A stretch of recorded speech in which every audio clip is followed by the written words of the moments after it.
Yeah, looks like they back for a fifth season, man. Who that?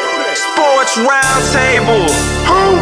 SRT Crew. Whoa. SRT. They got that realness flowing in they DNA. Damn you lame if you ain't tuned to SRT today. HO got that payload when he say so. What you betting on? Don't get mad at me on fantasy. Break up Kyrie LeBron. I be smooth as sports superhero Hancock in the mix. Deal will roll tide forever. Real talk, you know who he gon' pick. See where I be with SRT. Behind the glass, that G-Money. Made with a strong, I never lose. 6-man elite, that's J Smooth. All you other sports radio shows is fake news. Believe it. Turn up your radios, cause it's time for SRT Radio. Yeah. What up? It's Sports Roundtable, and we're live from our virtual studios overlooking wherever we are. And I am your humble host, H.O. from Bankhead, and I got my main man right next to me. As you can see, the sports superhero, Mr. Hancock. What's going on, Mr. Han? What's going on, broski? Big homie, what's good with you?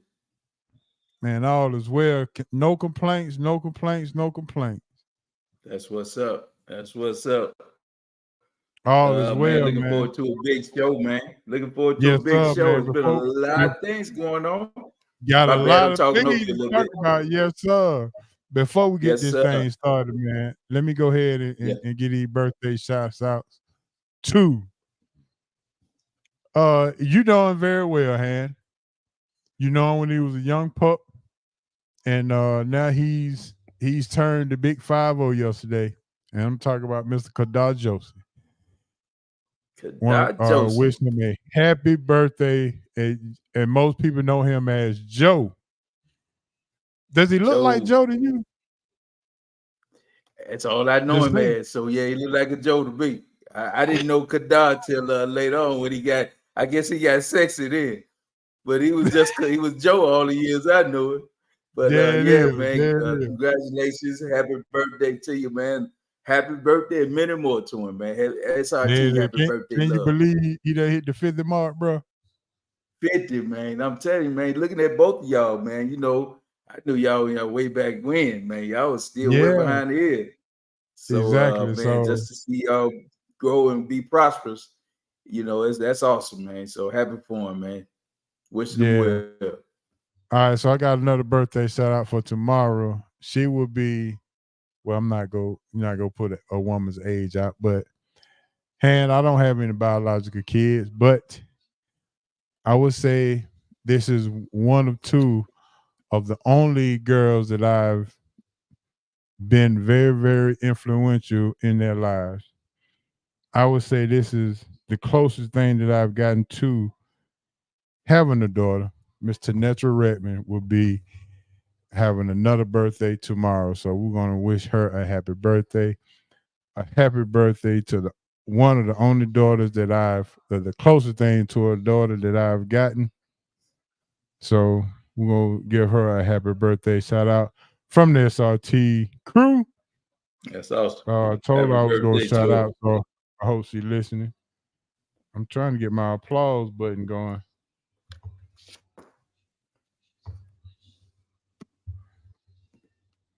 I hope she has a very prosperous and happy birthday, big homie.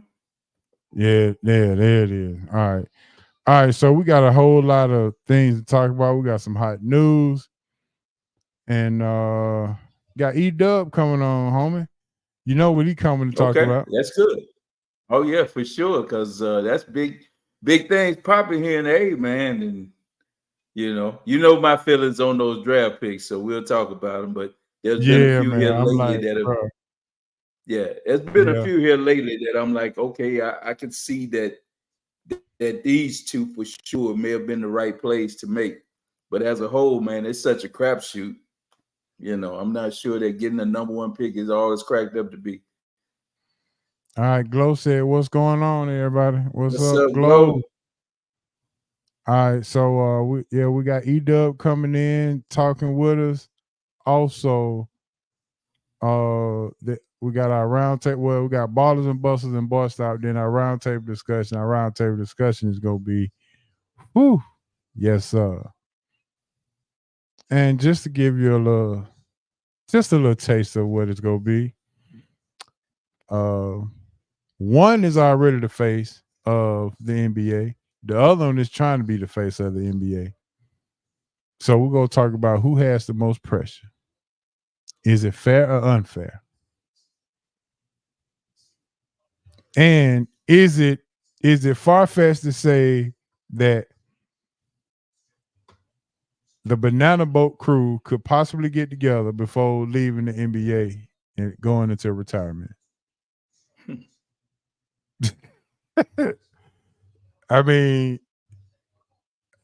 it wouldn't put it past the crew to try to, Yeah, to go out. Big Homie, the things about bananas is they have a shelf life.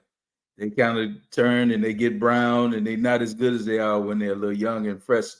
So those bananas might be a little bit too ripe now to be putting together. Okay, well, I mean, I wouldn't put it past the leader of the boat of the crew. He is chasing history.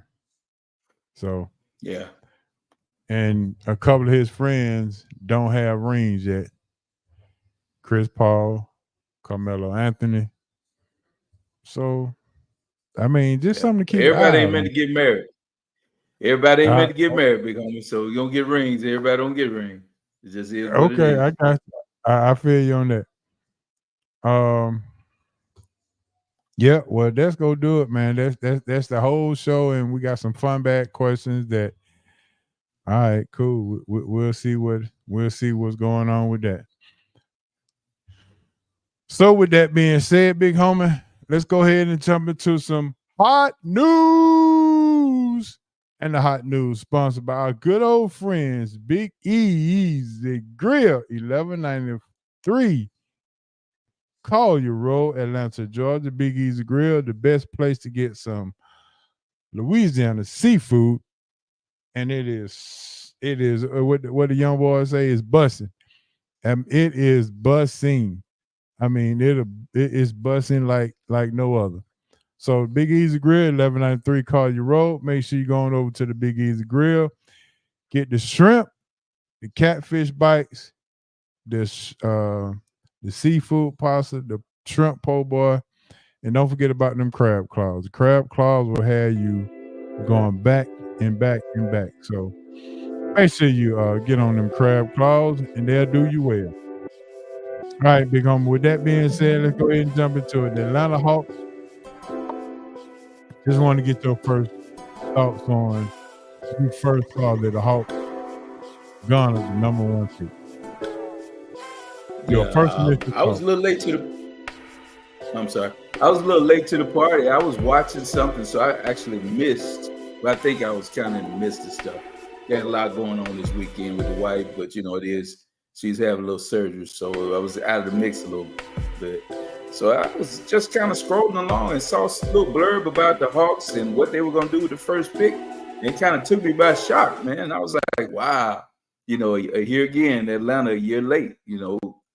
Last year, if they'd had this opportunity, they'd had, probably the most exciting big man to come in or exciting prospect to come in the league since LeBron, the most expected or, anticipated. At least, right. But a year behind. So we'll see. Now again, they're talking about another Frenchman coming in, and Alex Sarr, I think is his name, 7'1", pretty athletic from what I've seen. But a lot of the highlights, when you put highlights together, you take the highest highlights and you make them look great. So I'm not sure what he really is, to be honest with you.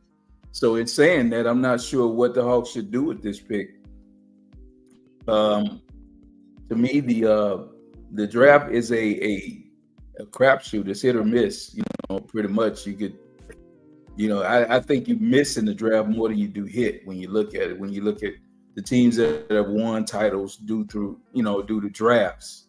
So it's normally guys that come from other squads, or you bring in somebody to come with your players that you have to make that squad better. It's very rare that you draft a nucleus a la Golden State to build a dynasty or whatever, but you did have pieces come in with Durant, but you drafted your nucleus to make the team going forward.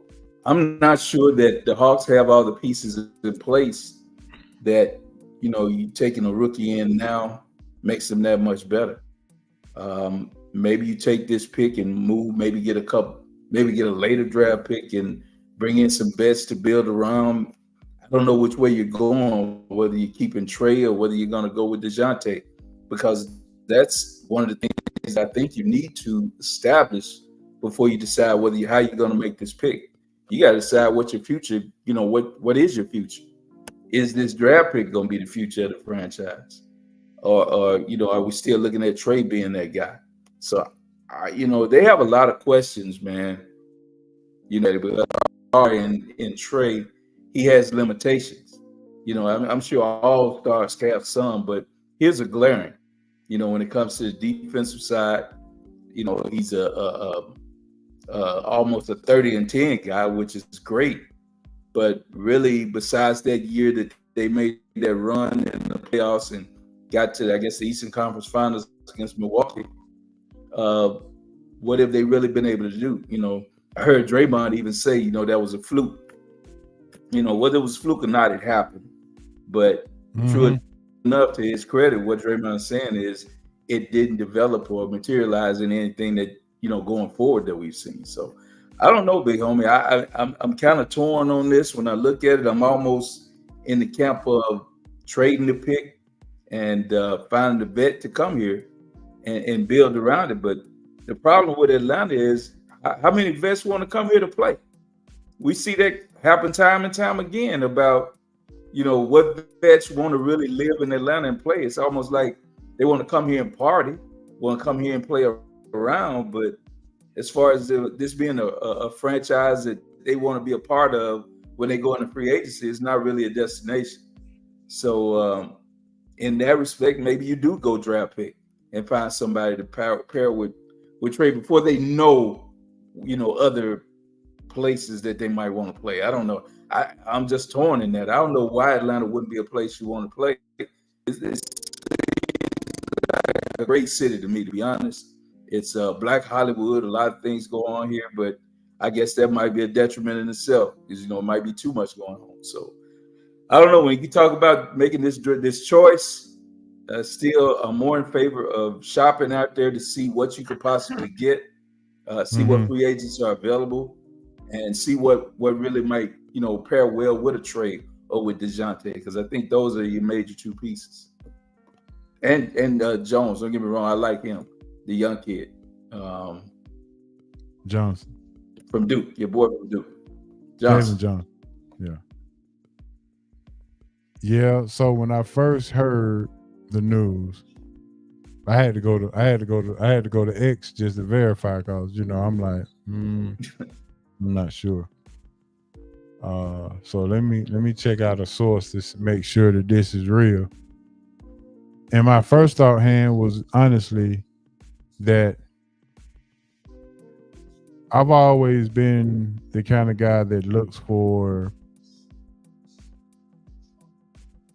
trends. You know how we bet. When we try to get some fruit cups, we see the last couple of times that a team beat a team or lost to a team or whatever the case may be. So I looked and said, well, has the Hawks had any kind of luck or good experiences drafting in the top 3? And the answer is no. So I'm like, well, what's going to make this draft, which is not sought after, what's going to make this draft be any better than the draft that we didn't do anything with when we had top 3 pick? So I'm like, it would take Atlanta or the Hawks to have the number 1 pick in the draft and be in the worst situation than they are already in. That was really my thought. Do you not have any faith in the? You don't have any faith in this? Because we can talk about it in the past, but these aren't the same people that were running the organization. I mean, Trey hadn't been. What's Trey pick? Top what? Yeah, but I mean, Trey is actually a quality basketball player. I mean, they haven't done anything to win. Yeah, I mean, what was Nick pick? Nick was what? So we're spending time after time. I do agree with you on they made some bad choices. You know, and I went back and forth. I thought they should. They picked Sheldon Williams. I mean, he's a Duke guy. That's my guy, but I mean, not that high. I mean, you took a Marvin Williams at 3. Chris Paul. Yeah. To me, that was the biggest one. To me, if you want to talk about setting franchise back, that was the one to me for sure. Or Darren Williams. Hell, I mean, either one of them could have been here. But I would say no doubt about it. Yeah, it's not the same leadership. It's not even the same ownership. But what has this ownership done since its inception, showing you that they're about building a winning program? Yeah. Well, I'm not saying that they've done anything that has materialized into a winning program. I think they made some moves that they thought they were making. I mean, they thought they were making a good move by bringing DeJounte here. They needed Trey to have a decent backcourt mate. It just happened that didn't work out. I thought it was a quality move at the time, to be honest with you. So there again, you know, they at least made an effort. They did. They were able to get John Collins out of here, which kind of cleared the way for Johnson to step up and start to play. You know, so in that respect, they made some strides. So you have to give them a little credit. Well, you don't have to. I say, in my respect, I give them a little thing. At least they made some moves to try to better themselves. I can't really go with, I don't know what picks have they made since they had this inception of people besides the Johnson pick. They got a good bench player, I thought, in Sadiq Bey. He gives them at least a good presence on the bench. They did Adrian Griffin, Kobe Buffin. Yeah. Double O. Decent backup. I mean, you know, I'm just not convinced. Yeah. Yeah, the draft has been good, but look, I mean, the NBA draft, when you look at the players drafted, really after your top 2 or 3, I mean, you might have some gems that you found later on that people didn't realize might be players. So I can't say that. So you do have to have an eye for talent, but you also have to have the right leadership in your coaching to be able to put these kids in the right place. You know, look at Jones. Johnson was just languishing on the bench behind people and not getting a chance to play. You have to make the move to say, okay, I got to get this kid in here. You know, and once he's in the lineup, you see what he can do. So I mean, I don't know. I agree with you. I'm not all in on the leadership. I'm not all out on them yet. So we'll see. But like you said, what have they done to give you hope? You know, I'll take a couple of moves they've done, and I see some hope. I'm on the edge of my seat to see what's going to happen with DeJounte and Trey. You know, and take it like this, big homie. When we first saw the Twin Towers play together for Minnesota, I know I looked at that and said that Gobert coming in there with Cat was not going to work. And you look now, they're in the second round of the playoffs. So sometimes this is about understanding the players, get the chemistry right, and they understand their roles. You have to find a way for them to play together. So maybe you don't trash Trey and DeJounte. I don't know. I'm looking at it in the beginning and say, yeah, we need to get rid of this, but I don't know. Maybe you give it another year. I don't know. I mean, you give it another year, you get this 7-foot kid in there, bring him along. You know, because it is a good thing to have if one of your main guys is out.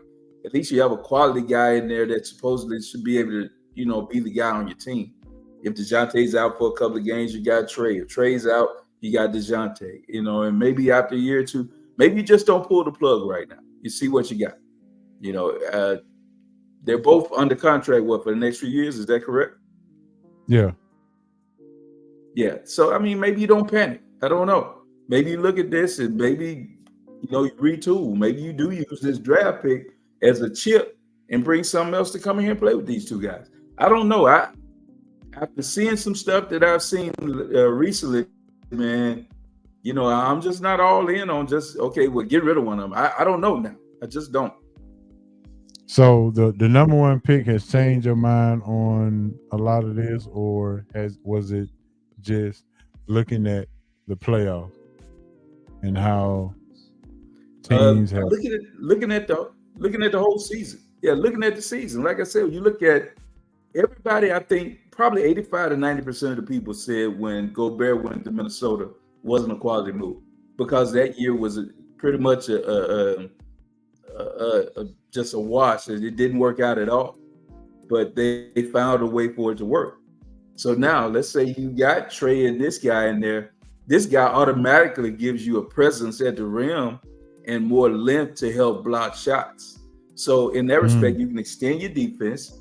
You got Trey and you got DeJounte now able to get out and run, move. You know how DeJounte is on the ball. He's a great defender.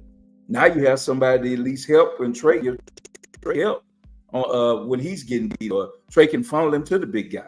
You got a couple of big guys. You got Double O. You get Sar. You go out and maybe get another a wing defender or something. I mean, it's ways around it. We both know that these guys can play. It's not like Trey and DeJounte can't play. You understand what I'm saying? So another piece in here to make them better. I don't know, big homie. I don't know. I just don't know if you give up on it yet. Are you excited? That's all. That's a 180. Are you excited, or are you just anxious? You always have to be. I think you have to be excited when you get the top pick in the draft, because it can at least start your franchise in the right way. You could get a player, or you could shape your team. It's ways. Something can happen. So I think you have to be excited if you're the franchise, and if you're the city, you have to give them the benefit of the doubt and say, okay, let's see what you're gonna do with this. And like I said, Trey and DeJounte, even if you keep them, then you still got time to trade them during, at the deadline. So I wouldn't panic, and I wouldn't get short. I wouldn't take something just to be taking something. You know what I mean? I'm not gonna just give either of these players away, because I think they're both quality players. Would you rather have a Mikal Bridges or a Paul George? Well, due to the youth, give me Mikal Bridges. I mean, we've seen what Paul George has done, and he has to be about to decline. I mean, let's just be real. We're already seeing some age on him. So if you're asking me, that for sure is Mikal Bridges. I think he's a definite piece that I would love to have on my squad. I think he would be great. Okay. So there are some other avenues you can try to delve into besides trying to draft and go and run it back again. I sent you a text the other day about San Antonio and Trey and what the Hawks could possibly get back. Yeah. Let me see if I can find it. Let's see. There we go. The Hawks would get the 4th overall and the 8th overall, along with the first round draft pick for 2027, Keldon Johnson, Julian Champagne, and they keep the number 1 pick for Trae Young. So you get a 1 pick, 4 and 8 for this year's draft. Get Keldon Johnson and Julian Champagne for Trae Young. What do you do? Let me ask you this. And that's fine. But did you see how much a young athletic 7-footer can do defensively to help your team out. I mean, not to say that San Antonio was a playoff contender or nothing like that. Don't get me wrong, but I think that they got a lot of youth there and they're going to be moving in the right direction. We've seen how much ground a guy that big can cover. Now, this guy that I'm talking about, Sarr, is supposedly 7'1" and very athletic from what I've seen. If he can give me semblance of what my man does, I'm not mad at that. I mean, I like to have Sarr, and then I got Trey and DeJounte because, like I said to you, Trey's deficiency is defense. But if you could put guys out there that can help defend and cover his deficiencies, Trey can score with anybody in the NBA. I just don't think you give that up for nothing. What we reading there? Trey, Murray, Coach, all need to have a closed door meeting. Maybe so. And see what they're expecting in the direction they want to go. I'm kind of with that. Like I said, I would not panic because you can always trade before the trade deadline during the season if it's not working out. But if I can go get a nice young 7-foot piece to go along with what I got, with Johnson, with him, the other pieces that they got on, you got Double O. You might want to move Capella, Clint, but yeah, you might want to move Capella, or not. I don't know. But what I'm saying is, you got it. We're seeing this game start to go back toward length. You won't have it in trade, but you can on your back line and your wings. Have some guys out there. Even though DeJounte isn't just tenaciously tall, he has almost, I think, a 7-foot wingspan. So you see the way he covers in defensively plays. I'm not mad. I'm like I said, I'm not just set on let's break this up right now. I think that is a 180. Yeah, it's a 180. I'm not gonna break. I'm saying let's see what we got here, because you can't have enough. I'm gonna ask you this, and I'm gonna ask E-Dub when he come on. Does drafting Alex Sarr makes the Hawks better if you run it back with the same team? Yeah, I mean, ask him. He may know. He probably know. He's closer to it than I am. But again, my big caveat is everybody in the NBA was ready to say you need to get rid of Cat, or you need to get you messed up by getting Rudy in there. And they're one step away from the conference finals right now. Now, they might not make it because they're playing what we've seen now, to me, is the best player in basketball. But in Joker served notice. In these last 2 games, he said all that other stuff, y'all put that to rest. So yeah, I'm just saying when you can have someone to cover and help Trey stay on the floor, it helped them win. We've seen small guards in the NBA, but you got to have players that help and cover his deficiencies. So if you can get Sarr, maybe find somebody else in free agency, some length. Look what Milwaukee does with what's the kid that wears the headband? Bobby Portis. Those type of guys, energy guys.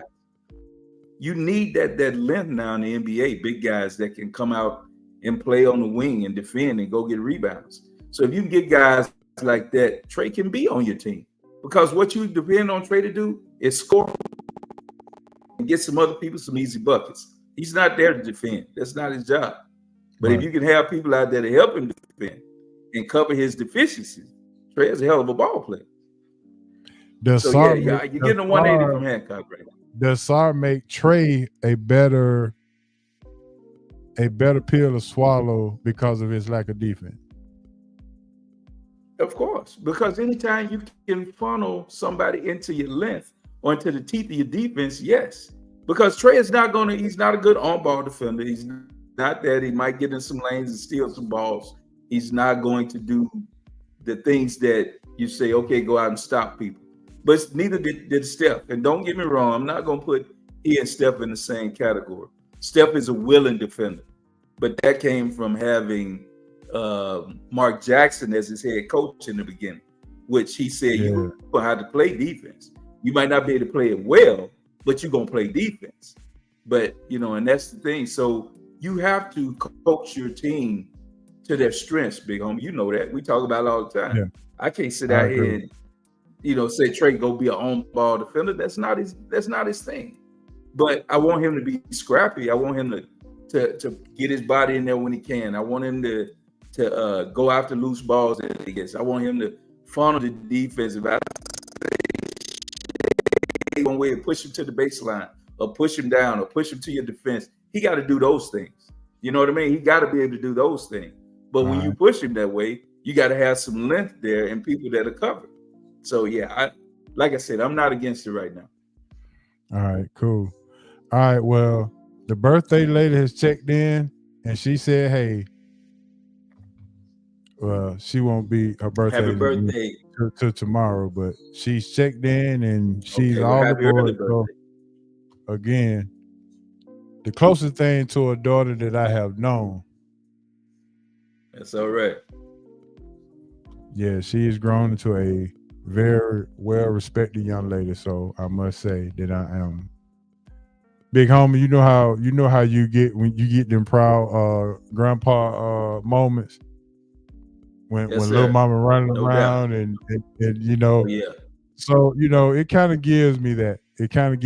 So out of all of a lot of people say, do you ever regret, miss, and all this other kind of stuff?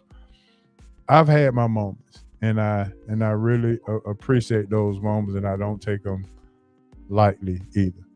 But we go get back to Ed once he come on, and we're gonna move on to a subject that you may not want to touch, but we're gonna have to touch on it. And that's Jared Goff signing up for a bunch of money, which puts the onus on the Dak Prescott now. So how much pressure is Dallas getting now that Jared Goff has signed for $212 million for 4 years? Well, I don't know if it's pressure for a big homie, but I think now this will answer the question that I've been saying. Well, won't answer the question, but it'll clarify my views on this whole situation. And that view is that I think that the Cowboys are in rebuild mode. I think they're in retool mode. Okay. They didn't make a move to go out and get a running back. I think they're in the mode of not paying Dak because they understood last time you hampered your organization. And Dak is a guy that needs pieces around him. He's not a guy that he's not Patrick Mahomes who can take MVS and take a rookie and Rice and a second-year running back and win a Super Bowl with. Now, you got an all-world tight end. But what I'm saying is, and you had Andy Reid. But Dak needs Andy Reid. He needs Paul Warfield. He needs Drew Pearson. He needs T.O. He needs Tony Dorsett. Yeah. He need everybody to be something, or else he gonna die. And he still might Dak with that. So my point on it is they spent that money a lot and put a lot of things around him and paid him, and you haven't won a Super Bowl. And I don't think that this is just me looking in. I could be wrong. Next week they might come out and give him the bag like Goff got, but I just don't believe it. From me just reading what I see, I think Jerry and the brain trust are saying, "Nah, Dak, we're gonna play this year out. We're gonna see what you can do with this. If you can prove to me that you can win with us not putting exactly, he's not a force multiplier. That term that came into vogue a few years back. If he can prove he can take this team and win with this team, then maybe I think they might go into and give him a contract. But I think that they're in Jerry's ear and they said, "Look, Jerry, we found Dak in the later rounds of the draft. Mm-hmm. Why can't we do it again? Why can't we find another? We can find another Dak. We can find a guy that can just get us to the playoffs. We see that. We've seen teams that have built their franchise and then in San Francisco have a rookie, the last player picked in the draft. But, you put him in a car that he doesn't have to do much. You put him in a Tesla and it's riding by itself. He just look, man, you programmed and let it go. He doesn't have to do the spectacular. And Dak, why he needs to have people around him, but he's commanding too much of a salary. I hear people all the time talk about, well, I won't say people all the time. I hate when people say that, but I hear on these shows people say, well, Dak will be snapped up by another team as soon as he's off the market. Yeah, you'll regret it. I'm regretting it now that he's not winning Super Bowls. So what difference does it make? Let him. That makes no sense to me. You know, be careful what you wish for. I'm wishing to win another Super Bowl, and he can't do it. So why am I worried about somebody else overpaying for Dak Prescott? It doesn't make sense. If you were really in a mode to win now, do you think you go out and get a retread Zeke, who probably be your best running back on your team going into next year? A guy you let go 2 years ago? Why would you go and you bring him back? The tea leaves are that. You let all these people go. You let your defense coordinator go. I think right now you're in a not publicized rebuild restructure. I think that's what the Cowboys are doing. Is it fair, unfair that as soon as Jared Goff gets the bag, all the attention don't go to Goff, the attention went directly to the Cowboys and Dak, putting the pressure. What do I always tell you about the Cowboys? I tell you about the Cowboys. People always say that the Cowboys are always talking about they gonna win. No, other people talk about the Cowboys. The Cowboys lead the shows every football season, every all season, this has Jared Goff shouldn't have anything to do with the Cowboys, but who are they talking about? They should be celebrating talking about golf. First thing they say is, now it's on the Cowboys. What y'all gonna do? You know, they're the news. It is. The Cowboys are the news. It is what it is. It don't, they can hate.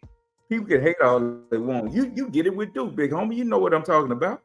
Yeah, I do. You're a lightning rod. Good or bad. Yeah. Good or bad. You're gonna always be the lightning rod. People got something to say. So it's not gonna change. Says Jared fought for pushing the hype. Look, the Cowboys were big before Jerry. It doesn't matter. They were America's team before Jerry Jones. Remember, when we had the hole in the roof, we were the only team with the hole in the roof, and said we were God's team and America's team and all that. So they've always been a lightning rod. It ain't just Jerry. Jerry just came in there and kept the monster going. He didn't do nothing that hadn't always been. Look, growing up, big homie, you had 2 or 3 teams that were on every Sunday. You had the Cowboys, you had the Steelers, and then you had a few other teams. But Cowboys and Steelers on the national game more than anybody, and that's why they have 2 of the biggest followings. The social media craze put Jerry in the front, but that star is huge. The star means one thing, big homie. When you say star in the media, you talking about, who you talking about. They don't have to put the Cowboys on there. You just got their emblem. That's all you need. You need that blue star, and it's gonna drive conversation. ESPN right now on First Take and all those shows, all they gotta do is come on and say, "Welcome to First Take," and get up and all that, and just put the star on the screen, and it's gonna drive all kind of talk. They don't have to say nothing. They don't have to say what the show gonna be about. Just put the star on the screen. Just put the star on there. Put it on the screen. Right, am I lying though? No, you definitely right. You're definitely right about that. But let's go to the next question I want to ask you about, which is, if you LeBron James, LeBrick, as my cousin would like to call him, would you, if LeBron, he'll be 40 in December. So going out, because he slowed down, Father Time's undefeated, would you sign another 3-year deal for $150 plus, or would you take less money to try to team up to try to get a ring? What would be in his best interest, in your opinion? His best interest is to take less money and try to build a team. But whether that's going to happen now, I think the only thing that LeBron is, he wants to have a shot at winning. As long as he has a shot, he's fine. But his major goal is to play with his son. And that's the biggest thing. And you can see they're shaping this whole thing to make him look like that he's viable for drafting. You see clips of him and how he's doing at the combine. And you know, you and I talked about this, I think, maybe a week ago. I think he can play in the NBA. I honestly do. I think that when I look at other players that are in the league, he's as good as a lot of these guys that's sitting on the bench. I think he can do what they do. You know, it's just the problem is that his name happens to be LeBron James Jr. That's the biggest issue. Yeah. You know, Yeah. And yeah, he wouldn't be coming out this early if he wasn't LeBron James Jr. You know, he probably, you know, stay a minute and do whatever, find a home. But the biggest thing is, you know, there's a clock on LeBron. You know, there's a time limit on how long he has left, you know, to be. I mean, just be honest, he's still one of the top 10 players in the game right now. His numbers don't lie. You know, whether they're aided by whatever you might want to say, you know, it is what it is. But his numbers don't lie. You know, they are aided. Well, yeah. his body is aided. Maybe his numbers not. But his body is. Marlon said he's signing. He said, "Where's the pen?" He signed. He going out with a bang. I think. You know? Yeah, I think it's wherever he can try to play with his son. I think that's the biggest thing for him. Okay, and it looks like he's going to probably be in LA because the Los Angeles Lakers has rumored to bring in Coach K to consult their staff for them or help them forge their staff for the LA Lakers. Yeah. Well, that means if he's going to bring a Duke guy in, he's going to bring in a Duke coach. So JJ will probably be the head coach. Yeah, it looks like. So. But so I just wanted to get your thoughts on LeBron and the next in his next move. But we're gonna talk about Bronny on down in our roundtable discussion. But Bronny is looking pretty good there. That's what I mean. So they're gonna shape it. I mean, look, man, like I said, the kid can play, man. It's not like he can't play basketball. We watched him all the way through. At every level he's played, he's shown flashes and played. You know, I think the setback of having the heart surgery had to be big on him last year. I mean, you had to take that with a grain of salt. I mean, with more of a grain of salt. Look, having the heart issues like that was tough, you know. So, you know, I maybe a year, you know, removed from that, maybe he's stronger and back to closer to himself, because I always thought he was going to be a pro basketball player. I didn't think anything was going to derail that. I just think that it's so difficult to come in and be the son of a legend in the same sport. I mean, you know, the Rock couldn't even wrestle. I mean, he got bigger as a movie star. He did with his dad, who was a wrestler. You know, his dad wasn't a superstar, Rock was, so that may be a bad example. But you know, right. I wouldn't want to be an artist and follow my dad was Michael Jackson. You know what I'm saying? Yeah, it'd be kind of hard. I agree. Well, we go see, and definitely go see about that, and we go talk more about LeBron and Bronny later on in the show as we wait on E-Dub to click in. He'll be here in just a minute. I can't wait to hear E-Dub. Yeah, I know. I immediately reached out to him and said, "You already know." He said, "I got you, bro." So waiting on him to click in, and as we wait on him to click in, let's talk about this. It's NFL leak season, as the schedules will be out later on tonight. Atlanta Falcons will play. The leak has it that the Falcons will play the Pittsburgh Steelers opening game at home.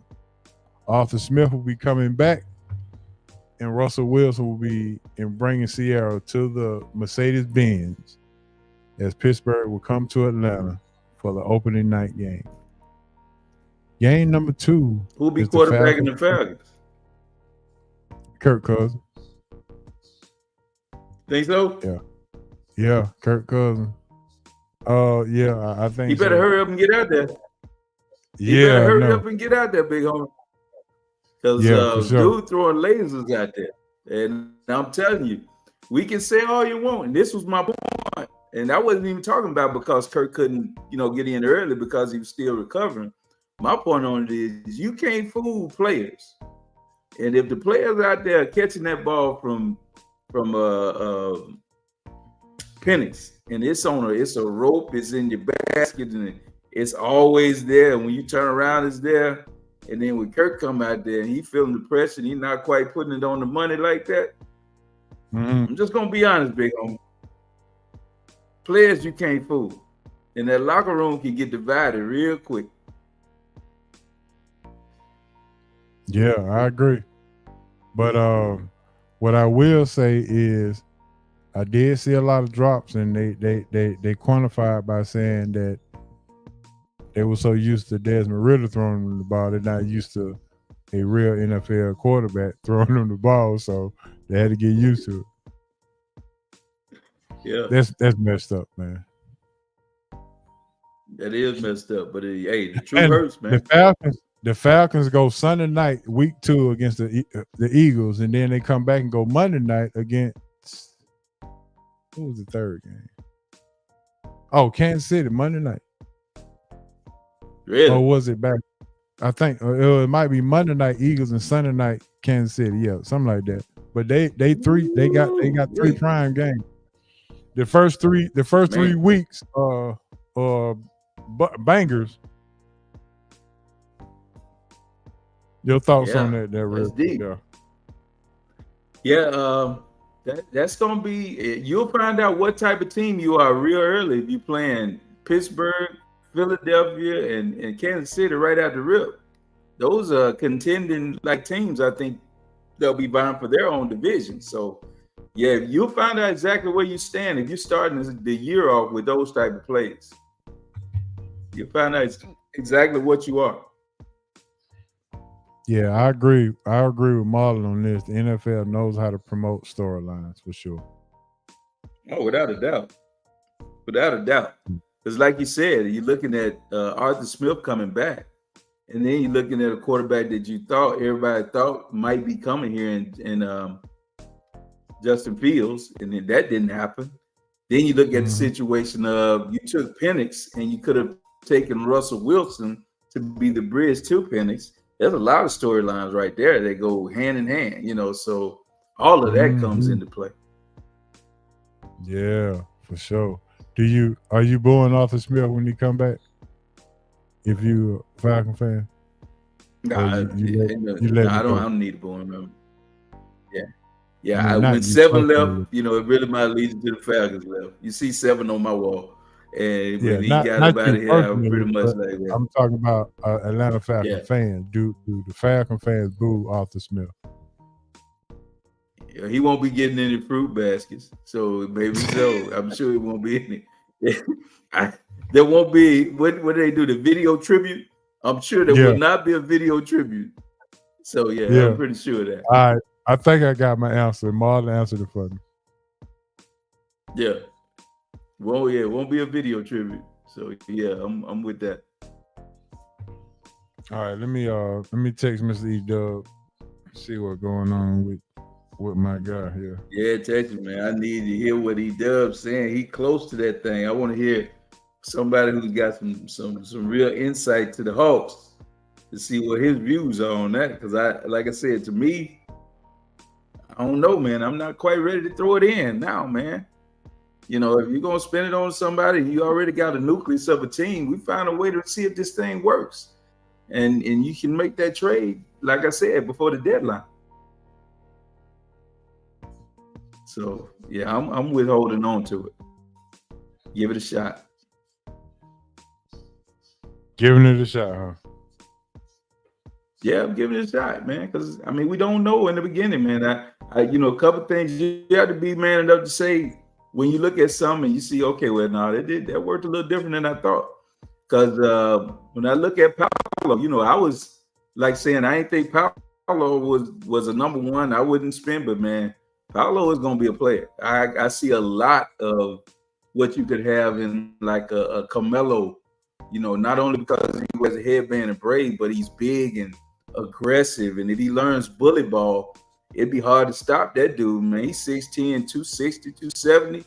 If he learned how to use that body and get to the basket, he could be Melo all over again. I could really see that. And he look at, and it's just, he's taking off and he got another level to get to. So when you look at those two guys, those two picks as, top picks in the draft, I take a Mia Copo on those. I'm like, yeah, okay. I see those. Yeah, there's some more I had to say about Landry Fields in the Hawks leadership. Yeah, I heard that.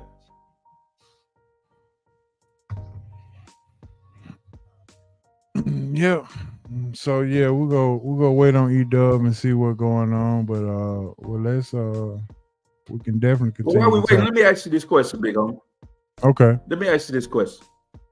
We see a lot now, and we've seen what Joker did in these last two games, and he's become, the guy that is the best player on the planet right now, is what everybody says.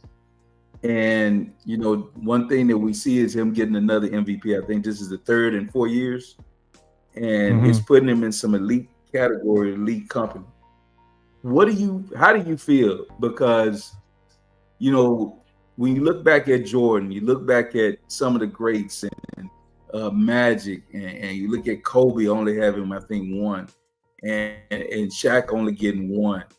And I think Shaq is probably the biggest measuring stick, because as a center, we look at Shaq and we say probably, if not the greatest, one of the greatest, one of the most, he is definitely the most dominant big man we've seen. And he'll tell you, I'm sure, every day that he should have won more MVPs. But with Joker getting 3 and possibly could get more and put his name, do you think that there should have been voter fatigue because he shouldn't be allowed to get more MVPs than some of the storied names that we had in the NBA? That's always been something. They say, well, Mike should have had 8, and now you putting him up there with what Michael Jordan is. He shouldn't be on the same level with Mike. You understand what I'm saying? How that conversation is going. How do you feel? Man, listen. Should people look at that and say they shouldn't vote for him because of that? I had a homeboy of mine. No, I don't think so. I don't think that it is what it is. I saw, when you look at this playoffs, I had a homeboy of mine call me anytime he realized, he'll call me, and he said, and the first thing he said, "You mean to tell me the Joker is bringing the ball up the floor as well?" I was like, "Bro, you must ain't been watching." He said, "Yeah, I ain't really paid attention." He said, "I didn't know he bring the ball up, and he's the leader of the break. He starts the fast break. He's the ball in the middle on the fast break." I said, "Listen, man, the man does every single thing, initiates everything. You talking about stirring the drink? He stirs the drink." And it is abundantly clear, Hancock, that Nikola Jokic is the best player in the NBA right now. Abundantly clear. And what I mean by that if you take him off the team, they're half of what they look like with him on the team. So, yeah. So the MVPs is him getting more, and gonna have probably more than. Yeah, should the voters look at those? Should that be something that they look at and say, "Well, I'm not voting for him because he shouldn't have more than X player"? No, you can't give an excuse for Shaq not being lazy. That's just him being lazy. I can't excuse laziness to pacify. But what about the years he wasn't lazy that he didn't win it? That's my point. Like the years that he probably should have won, and you gave it to Steve Nash. Then that those years, I think it would have went to Kobe anyway. So I don't think that even count. But I mean, I see what you're saying, but I think again, you don't punish nobody for past failures of other players just to try to make a point. Yeah, I don't agree with that at all. Yeah. If he's do you know that? Do you think that Michael Jordan should probably have been on unanimous MVP at least 1 or 2 years that he got the MVP that he didn't get unanimous? Do you think he should have had that instead of? So I think that's my point. So that's why there was so much backlash on Steph when he got it, and people were like, "How you gonna get Steph gonna get a unanimous MVP?" But the guy that's the GOAT never got unanimous MVP. Somebody left him off the ballot just because they said it's not right for somebody to get it. But then you turn around and do it when Steph gets a chance. I know it's an imperfect science. It is what it is. But those are the type of things that I'm talking about that drive conversation and have people talking like, well, this shouldn't happen because of that. Yeah, I don't agree with that at all. I mean, give it to the people who get it. If you take them off the team, then hey, it is what it is. They not even have the, for somebody who, I mean, think about what just happened, man. They fell down 0-2 at home to a Minnesota team that was the best defensive team in the league. And I ask you, plain as day, does Minnesota have the formula? No, does Minnesota have the formula for stopping this Denver train? And you said the blueprint could be out. And I thought so. I thought so, big homie, but I was wrong. And it's been a great adjustment. I thought that most of us was wrong because. And look, and then you go with that and you say, okay, now we 2-2. So and now we go back to Denver. So Minnesota should come out and at least try to establish again some type of, I guess, initiation to try to get back. Yeah, dominant. Right. They were dominant the first 2 games. Yeah, they were dominant.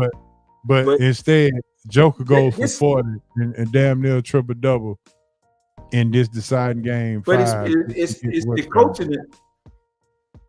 I thought it was the coaching adjustment. I think that the adjustment that they made, you talk about Joker bringing it up and getting Murray off the ball. See, they were attacking Murray, and they weren't able to get into their sets. But the biggest thing is that they've been using, they not only use Jokic to bring it up, they use what's the slam dunk Aaron Gordon with the dreads? I can't think of his name. Aaron Gordon has brought it up and initiated the offense.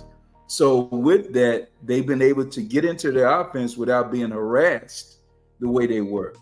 And I thought those were great adjustments, man, that they did, and it's worked out for them. And you've seen that, Joker has been able to just dominate now. Once they get into their sets, and he just punishes Gobert. And he just been taking the ball, just up fake, round, move, spin, off the glass. Whatever, just the biggest adjustment, like I said, was taking Murray off the ball, and it's paid dividends, man. Still waiting on E-Dub. Still no E-Dub, yeah. Well, there go Maurice. He in the chat. He said that the media. Well, you can read it.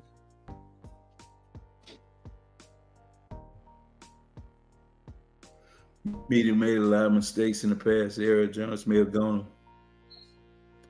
What's that going against that? Yeah, and that's my point. I think that they made these right. And then that's one good person to be commenting on, because he kind of had that conversation as to voter fatigue and doing his, when we talked about it, his thoughts on it were different from mine, because he was saying that just looking at it, he had to look at it from a different lens than what normally is looked at. You know, and I respect his opinion on it. I didn't agree with it, but I respect his opinion on it. What's up, Maurice? But I think that it almost becomes like a vendetta against certain people, or maybe not chose to be a vendetta, but it becomes that because you're voting because you have some in your mind that, well, no, this just shouldn't happen. And I just don't think that that's right. I think that if a guy deserves it, he deserves it. You know, I agree. And this is what Marlon had to say.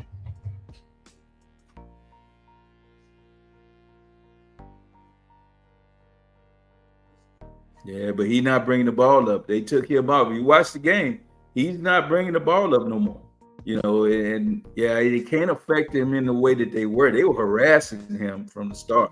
If you go back and look at the first two games, when he was trying to bring it up, they were getting him double team, using the half court line as a defender, and they would trap him. You remember that famous possession where Alexander and I think what was the kid's name? Man, anyway, they had him pinned, and he couldn't get the ball out, and ended up turning it over, whatever. Jay Daniels. So I mean, right, those things have happened and they've changed. There you go, Maurice.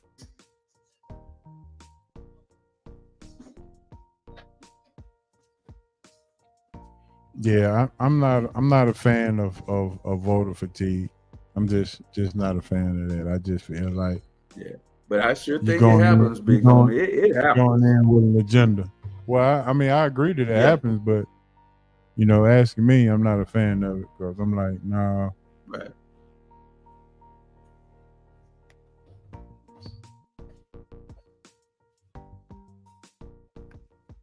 He just texted me back. Yeah. You on the way? You got the call? Yeah, he said he just got in. All right, good job. Yeah, I'm definitely I'm on pins and needles, the edge of my seat, trying to hear this. I want to hear what he had to say on this.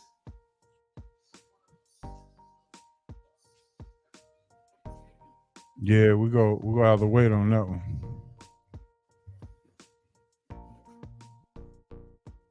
All right, Maurice got something else to say. So what do you think? Oh, okay.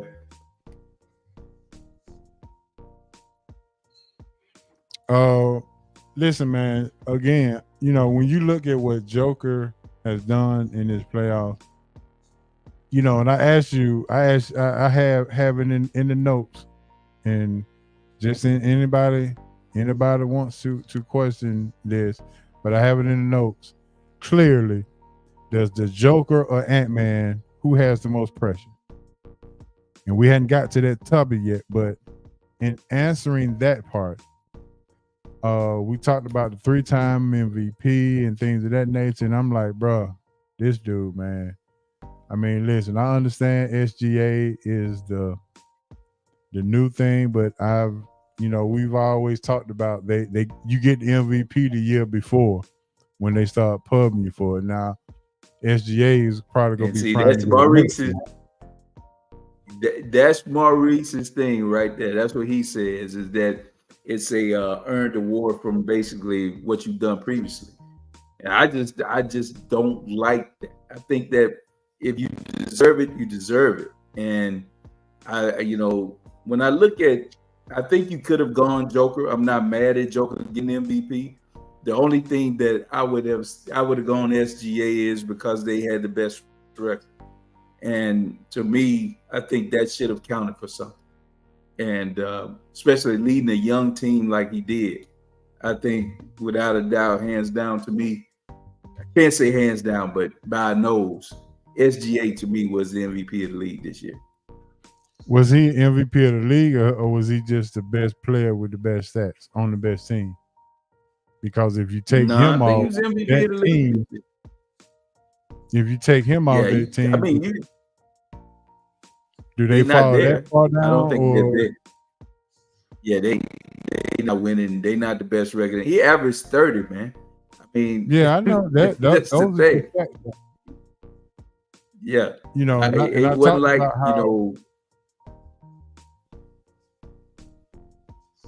we talked about how how sometimes stats don't impact the impactfulness of the game. Like, there's no way that you could. There's no stats for some of the stuff that the Joker did. Like he grabbed a rebound the other night. He tapped it with his left hand, put it in his right hand, and threw a long, basically a touchdown pass as an assist down the floor to Murray. And the only thing he got was an assist out of it. But there's no other stat that you could to give other than the impact of that play. But I mean, yeah. I mean, I'm not. You can't knock the effectiveness of what Joker does and how he makes the game easier for his players and teams around him. He just tilts the floor, no doubt about it. You know, he just does. Guy. He's coming on in. I got it. Yeah, I'm not mad. I think SGA, to me, I would have given it to him this year. I would have honestly done it. And if you talk about previous years, he averaged 31 last year, big home. So it ain't like he didn't last year. So yeah, you know, it is what it is. They got to talk about it first, I guess. All right, man. I'm gonna bring him on in. Yes, sir. It's time for the Hawks report. Yes, sir. With my main man. There is the E-Dub man. So before we even get started, E-Dub, your vote for NBA MVP as we going back and forth about the SGA and Joker and all this other kind of stuff. And give me your thoughts on who you would have voted for and why. And again, my apologies for the lateness. Long day at work. Sometimes things happen. I would have voted for SGA, but with the caveat that this is Joker's league. Like, he's clearly the best player in the league, but like the year that SGA had is kind of reminiscent to when Charles Barkley won it, right? Like, it was Jordan's league, but Barkley had a really good year, so they gave him the MVP. So I would have voted for SGA, but it's still Jokic's league to me. Okay, that's fair, and a good example as well. All right, Hancock been waiting on you all night, and we got to talk about the Hawks. Just wanted to get your thoughts on what was your initial thoughts when you saw that the Hawks has won the lottery, not the Georgia lottery, but the NBA lottery. Hey, man, I thought it was such an Atlanta thing to happen. You know, the one year you won the draft, and it's like, no disrespect to all the guys coming out who are going to be, and listen, like this draft is taking a lot of heat, and there's some marginal good players, but there's no game-changing players out there. Out of all the years with Zion and just like, you know, Wembanyama and LeBron James, the one year you won the draft, it's like it's such an Atlanta thing to happen, and you win it on such a crazy, like you had a 3% chance of winning, and you get like it was such an Atlanta thing to me. That's all I just kept saying. Such an Atlanta thing to happen. But at the end of the day, it is a good thing for the Hawks. It is good for them. You know, better to draft 1 than to draft 10. So it is a good thing, but it was such an Atlanta thing to happen, right? Yeah, for sure. With that being said, I gotta ask, does getting the number 1 overall pick change the approach that the Hawks leadership will have during the offseason? Absolutely. Absolutely. If nothing else, it gives them more leverage. That is one thing the Hawks have not had in negotiations. When they tried to move DeJounte, they had no leverage. That's why no one wanted to do business with them. So now you have a something of value. You know, we'll know how much value, but now you have something with value that you can potentially package. And if you don't want to package it, you can just keep it, you know? But it just gives the Hawks more and more options, I guess you can say, you know, as opposed to the 10th pick, right? Nobody cares about the 10th pick. But that first pick holds a little value, even if it is a down draft. Alex Sarr is the name that we keep hearing. Frenchman, 7'1", 7'2". I mean, once you're over 7 feet, you can put any number on the back end of it. Very athletic, shot blocker, things of that nature. Does this guy, if he gets drafted by the Hawks, does he make the Hawks immediately better? Period.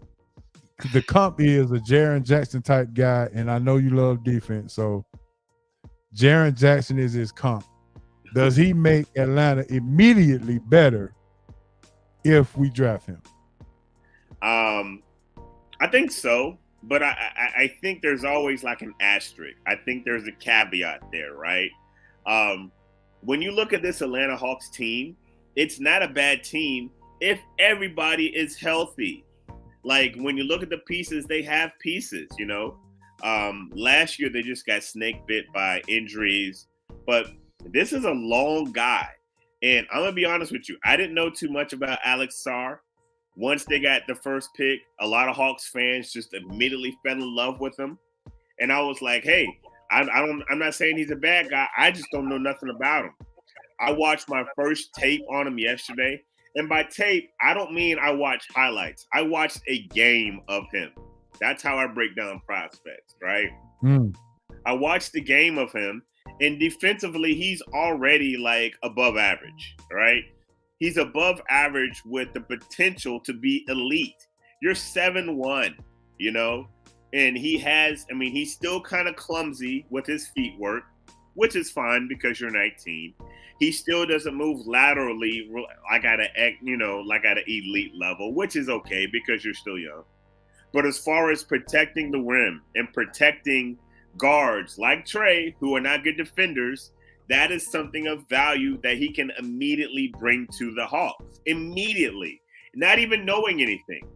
And I've always said for the longest time, until the Hawks realize that they need to give up a little bit of offense for some defense, they're going to get the same old. And I know I sound like an old guy, but until you put a premium on defense, look at these teams that are playing in the league now.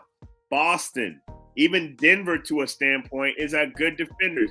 At some point, you have to play defense. And he is a guy who can initially bring defense to this squad. And I'm not saying that he's the end-all, be-all, but he's 7'1". If you pair him with a Jalen Johnson and an Onyeka Okongwu, who is very sneakily athletic, that trio can be very good defensively, providing everybody stays healthy, right? And that's always the caveat. So initially, if you don't do anything else and you keep the pick and you draft a guy like Alex Sarr, I think that he can help your ball club.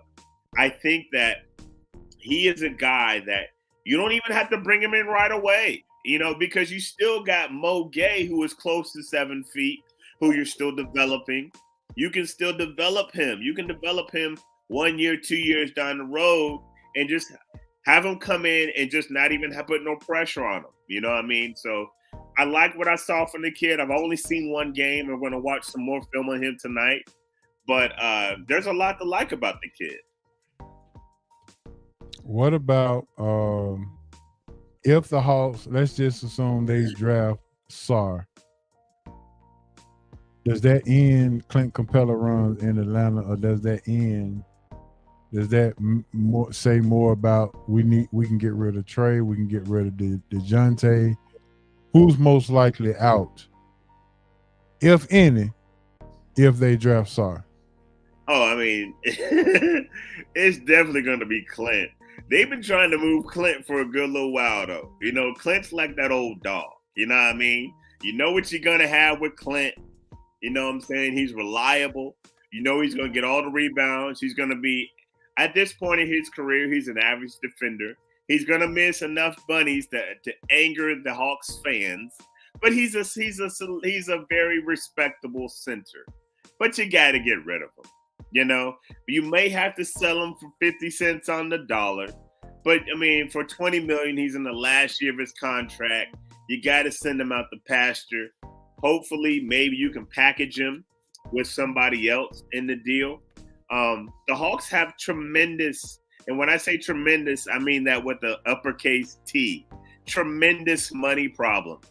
They're already on the hook for like $190 million in salary, approaching the first apron in the luxury tax. And I don't know if Tony is willing to pay the tax. All I know is what Tony has done in the past. And in the past, Tony hasn't been willing to pay the tax. So it's obvious to me that until he shows me he's willing to pay the tax, that brother's going to try to not pay the tax. So you can bet their bottom dollar that the Hawks are going to be trying to shed some salary. And I think Clint is one of those guys they're going to be looking to move.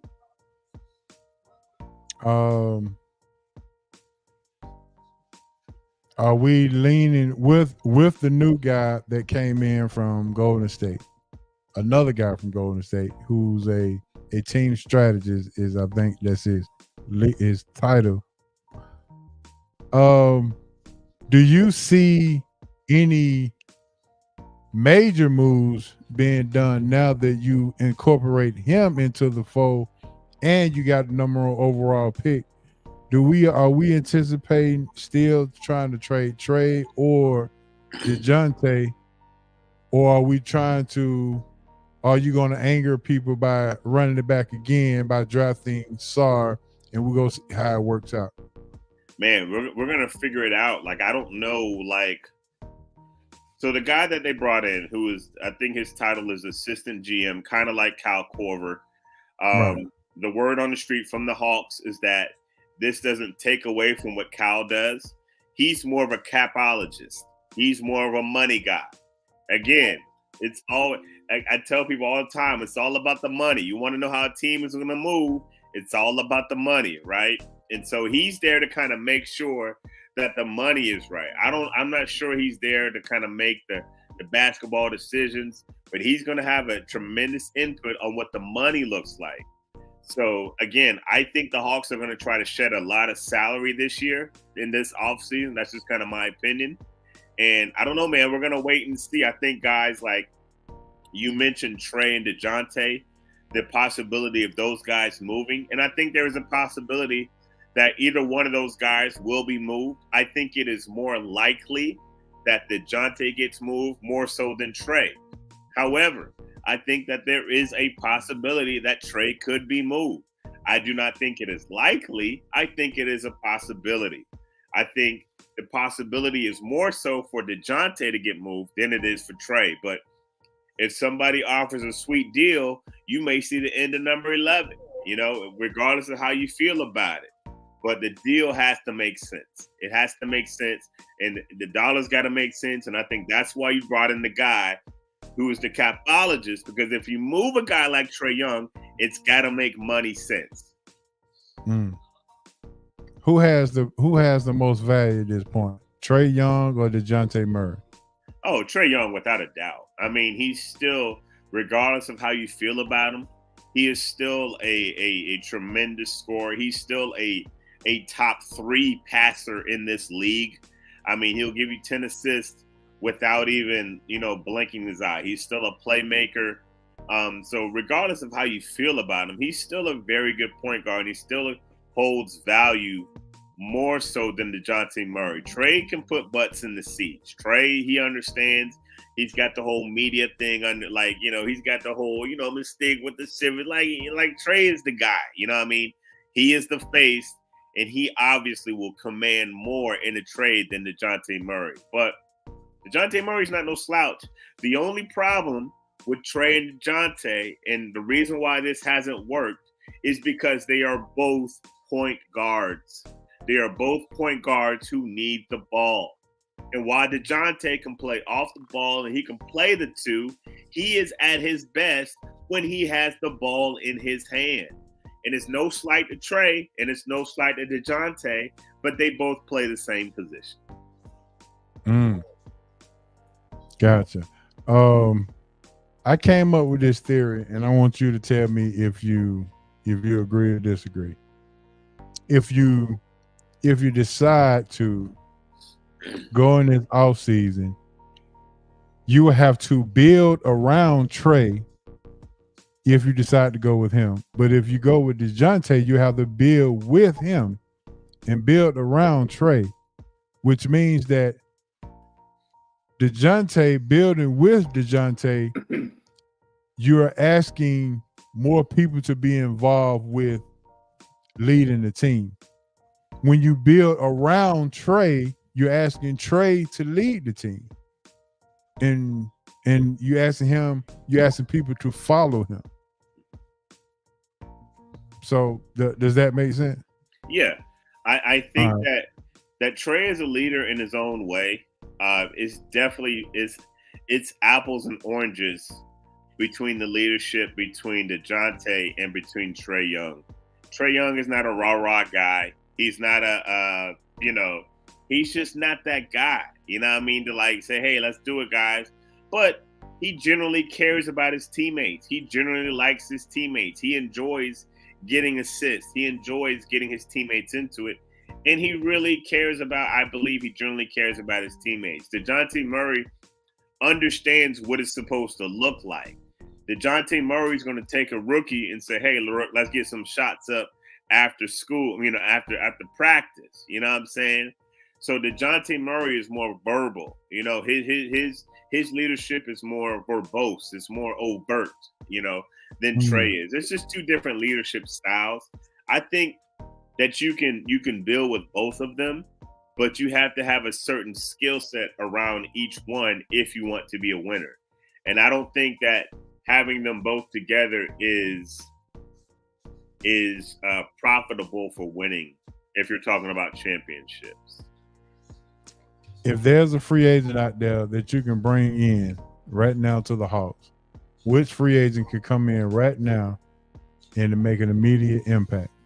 Oh man, that's a tough one, man. Like I've been back and forth on that one a lot because here's the thing about free agents. Like if they're really good, they don't get the free agency. You know what I mean? Like if they're really good, they already have gotten their money or they're in the process of getting their money, right? And so like I'm always of the thought that to me, the free agents that make the most impact aren't the guards at the top. It's not like LeBron and KD and stuff when they opt out and stuff. It's always that guy who was like, oh man, we got him and he's a sneaky good defender. It's always that guy who can shoot well. So like, I just there's a lot of guys out there. I always fall on the sword of defense. If there's one thing that has been consistent about this team over the last few years, it's been the point of attack defense. That's been their Achilles heel. So I mean, I don't know. It's tough. You need defense, but the best defenders are already locked up. Nobody's just letting defenders go. You know what I'm saying? And so then you're tasked with, okay, do we take a run on old guys who used to be defenders? You know what I'm saying? Do we take a run on Robert Covington or Jay Crowder? What do you do? It's a tough decision, So I think that if you look at this Hawks team, you have to look at what you have and develop it internally. The guy that they drafted last year, Kobe Buffkin, a sneaky good defender on both sides of the ball. Onyeka Okongwu, good defender. But both of these dudes was hurt. So it's like, it's hard to really even see what you got. I know Andre Drummond's going to be a free agent. I've been banging the Andre Drummond train for like 5 years to get to Atlanta. He's a sneaky vet that could come in and bang and give you 8 or 9 rebounds on your backup center position. So it's a tough position. And I know I walked all around. I didn't give you any names. I gave you Andre Drummond. But, I believe if you put your focus on defense, because the guys are already going to score. But I don't have a name for you because in a few weeks, I'm going to start my free agency stuff. So ask me again in like 2 weeks and I got you. Okay, dope. All right, that's all I got for you right now. Handy, you got anything you need to clear your mind and hearts or whatever? Yeah, EW, you were going through so many things that I was right there with you on, man. And you know, I spoke with Big Homie about it. And we were talking about whether it was time to get off DeJounte and to get off of Trey, or which one to get off of. But my thing on it is, and I do agree, I think this thing has become a length-driven league where you have to have long, athletic wings that are able to move and help and cover, especially if you so you can extend your defense. Absolutely. And we're saying that, you know, we look at Trey. Trey's not going to be an on-ball defender. He's not going to shut anybody down. You kind of just want him to at least be a willing defender, to try to defend. So if you can get him to do that and funnel him towards your length, like that's why I like getting Sarr in, you know, and I do understand what you said about having 2 point guards, but I think around the league, we've seen two guards play together, you know, 2 point guards. And we see in the advent of some small guards having success if we look at what Brunson is doing. And not to say Trey is Brunson, but Trey's Brunson. He can score. You know, he can get in. He can get to the free throw line. He can shoot from distance. You know, he can finish at the rim with his floaters. He can lob for that. So there are ways to position the play. I was telling Harris, I don't think we should jump off of DeJounte and Trey off the bat right now. I think you ought to sit about and play this out because you can move on them before the trade deadline if you have to. Maybe go into the season and see what you have with this. Retool it. You know, I like the length thing you said with the guys you mentioned. And with Jalen Johnson growing and becoming this player, I think that gives you another added guy that can defend with length and he can get out on the wing and run. So the main thing I was saying, I said a lot here, when you look back on Minnesota last year and you saw them get Gobert to come in and Cat, and it looked like a catastrophe. You like, why did they do this? But in the long run, it has worked out. They've gotten to, you know, the semifinals here with this roster, so they didn't get off of it. Maybe you give this Trey and DeJounte another at least part of next year to see how it works. What do you think about that? If you do bring in, like say, a Sarr and some other defenders. Yeah, I mean, I think that it is possible. I think that wouldn't be if you were to tell me like that's the move, I would be okay with that. Like I'm not. I don't think it is at the point where it's just like, okay, we have to do this, right? And so if you hold your cards and say, okay, we're going to run it back with this crew, that's fine. The only problem is this: you're going to be in the tax a lot. So if you run it back, you're definitely going to be in the tax, and then you gotta win ball games. Like you gotta win ball games, and so like it's fine. But if you go into the tax and you don't win ball games, then there's gonna be some questions to ask. And then if you don't move it, definitely, you no longer have that number one pick to negotiate, and so then it's gonna be harder to move one of those guys because you can't attach a number one draft pick. And furthermore, you can't attach any draft pick because San Antonio owns your draft picks for the next 3 years. So while I definitely see value in keeping both of them, and I think that consider all things healthy, you have that lineup of Jalen, you got, Onyeka, you got Sarr, and even if you throw Mo into the mix, that's fine. But like, you're 1 or 2 injuries away from this whole fan base saying, see, I knew we should have done this. And then that front office is going to have to answer a whole lot of questions. So you can run it back, but if you gamble with that, you better roll a 7. You better roll a 7. Yeah. So those are the type of moves, and that's why GMs get paid the money that they do. And that is why I am a school teacher and not a GM.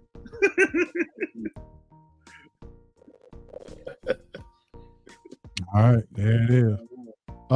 This other Frenchman, or I'm not sure what's the but this scoring wing player, sort of like a Shea Gildress. Is that a Frenchman, or am I not getting that right? Is that a Zachariah Richer? Yeah, I think it's pronounced Richer. I could be wrong. I think I pronounced it wrong on my podcast. But he's another guy that plays for one of the France's teams. one of the France teams. I hear good things about him, but from what I see, I'm just now starting my draft stuff. And I mean, he's a really good player, but I think it's between the two. All the things that I've read is kind of Sarr's kind of graded ahead of him. It looks good on tape. You know, he's long. I think the comp I've seen him compared to is Harrison, like a Harrison Barnes type guy. You know what I mean? Maybe a little bit longer. But I hear good things from him, but I haven't begun to watch tape on him yet. So I don't know much about Mr. Richey, but he's up there. So, and here's the thing. People talk about this draft like it's gotten a lot of flack. And like, again, there's no superstar. There's no game change. There's no franchise-changing guy. But there's still a lot of value in this draft, right? So, like, the Hawks don't need a face of the franchise. They have a face of the franchise. But if you're looking for a value guy who can plug in a need, it's a decent draft. Like, it's a decent draft. Like, if nothing else holds and the Hawks just hold on to it and draft a guy like Alex Sarr, I think that'll be fine. He's not your traditional one pick, but he's a guy that can add value to your team. So there's still value in this team. It's just not very sexy. Okay. All right, Han, you got anything else? No, I think he does. He hit it on the nail on the head, and he's pretty much saying a lot of things that I felt. So I agree with you. Now that part that you said about going into that luxury tax with these aprons, they're very tricky. So those that I can see them not wanting to do that because you do put yourself in a bind, and like you say, you do have a lot of cards. And I've been a proponent of trading those picks. My thing is it's very rare that you can hit on a draft that'll put you in a position to win titles down the line, or because it doesn't happen much. You'll see free agents come in to a couple of whatever, but you don't really draft your nucleus unless you look at what Golden State did. They drafted the nucleus of that team, and it proved to be fruitful. I just don't see it happen that much. So I'm always have been a proponent of using the draft as a vehicle to improve your team. So if you can do it, that's one way to do it. But man, with what I'm seeing now, to have a good backcourt, a backcourt that can play together, and that's the key. Can Trey and DeJounte play together? So I don't know, E-Dub. I don't know. I'm kind of 60-40 on moving the pick. I kind of want to keep it, but 40% says move it and see if you can redo and do this franchise better. So that's where I stand. Yeah. And my sentiments are kind of like that as well. I think that if nothing else, they have more options. And when the GM, when he spoke with the media after the lottery, and that's pretty much what he said. He's like, of course he's not going to give away his thing and say, oh, we're going to trade the pick. But he's like, it gives us more flexibility, more options. I think the first thing you do, you got to take every phone call. You got to take every phone call to see how much value does this number one pick hold across the league. And if it doesn't hold any value, you keep it. You don't move it just to move it. But if there's some value there and there's some value to moving DeJounte or moving those guys, and maybe you can set yourself up and recoup some of those picks and still like gather a free agent or two and kind of bring some of this money down a little bit, then you do that.